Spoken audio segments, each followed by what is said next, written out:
Investigation চলিয়ে আছিলে। চলোতে আমি আৰু কিছুমান লিড পালোঁ।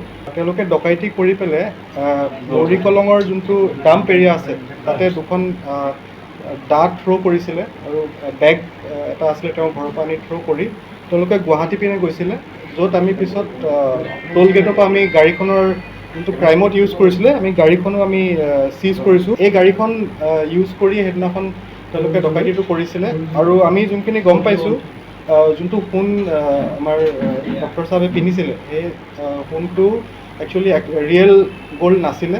তেওঁলোকে সেইটো ৰাস্তাত থ্ৰ' কৰি পেলাই গৈছে আৰু আমি সেইটোতো আমি চাৰ্চ কৰি আছোঁ। আৰু তাৰ বাহিৰে তেওঁলোকে এৰাউণ্ড 1.5 লাখ টকা তেওঁলোকে ঘৰৰ পৰা নিয়া বুলি আমাৰ জনাইছে। আৰু তাৰ বাহিৰেও আমি তেওঁলোকৰ যোনখিনি মোবাইল চিজ কৰিছোঁ তাতো আমি বহুত এভিডেঞ্চেছ পাইছোঁ